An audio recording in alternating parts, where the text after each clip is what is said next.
Happy Monday, everybody. We're going to be reading chapter 7 of Because of Winn Dixie. So I need you to go ahead and grab your Because of Winn Dixie book. And I want you to open it up to page 45.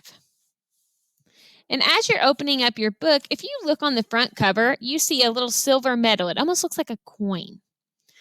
It's called the Newbery Honor Book, and that is almost kind of like a trophy or an award that they give to certain books that are outstanding. Okay, they have outstanding words or an outstanding story. So when you see that silver, almost looks like a coin, medal on the front of a book, you know that it has won the Newbery Honor Book Award. Okay, so that's what that is. This is a classic book, so that doesn't surprise me that that has won a Newbery Award.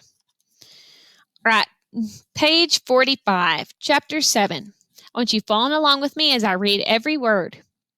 Back when Florida was wild, when it consisted of nothing but pimento trees and mosquitoes so big that they could fly away with you, Miss Franny Block started in, and I was just a little girl, no bigger than you. My father, Herman W. Block, told me that I could have anything I wanted for my birthday. Anything at all. Miss Franny looked around the library. She leaned in close to me. I don't want to appear prideful, she said, but my daddy was a very rich man.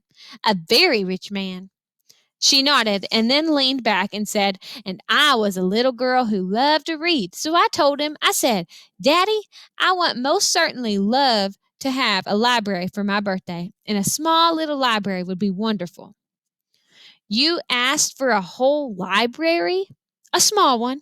Miss Franny nodded. I wanted a little house full of nothing but books, and I wanted to share them too. And I got my wish. My father built me this house, this very one we are sitting in now, and at a very young age, I become a librarian. Yes, ma'am. What about the bear? I said. Did I mention that Florida was wild in those days? Miss Franny Block said. Uh-huh, you did. It was wild. There were wild men and wild women and wild animals. Like bears. Yes, ma'am, that's right. Now, I have to tell you, I was a little Miss Know-It-All. I was a Miss Smarty Pants with my library full of books. Oh, yes, ma'am, I thought I knew the answers to everything.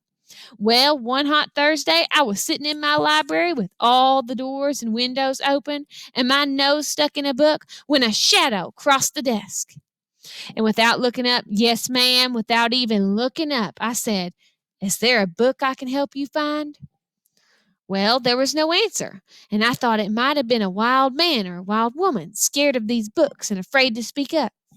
But then I became aware of a very peculiar smell, a very strong smell. I raised my eyes slowly, and then standing right in front of me was a bear. Yes, ma'am, a very large bear. How big? I asked. Oh, well, said Mrs. Franny, perhaps 3 times the size of your dog. Then what happened? I asked her.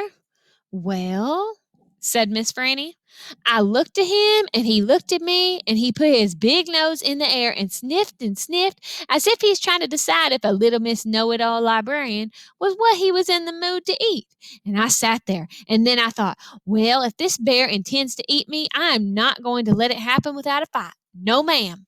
So very slowly and very carefully, I raised up the book I was reading. What book was it? I asked. Why, it was War and Peace, a very large book. I raised it up slowly, and then I aimed it carefully, and I threw it right at the bear and screamed, Be gone! And do you know what? No, ma'am, I said. He went, but this is what I will never forget. He took the book with him. Nuh-uh, I said. Yes, ma'am, said Miss Franny. He snatched it up and he ran.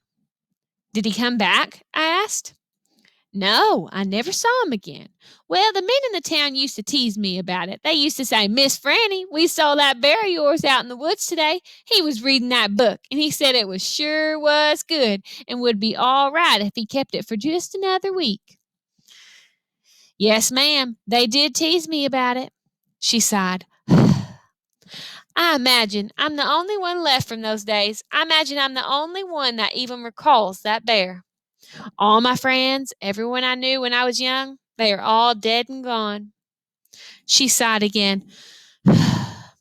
She looked sad and old and wrinkled. It was the same way I felt sometimes being friendless in a new town and not having a mama to comfort me. I sighed too. Winn Dixie raised his head off his paws and looked back and forth between me and Miss Franny. He sat up then and showed Miss Franny his teeth. Well, now look at that, she said. That dog is smiling at me. It's a talent of his, I told her.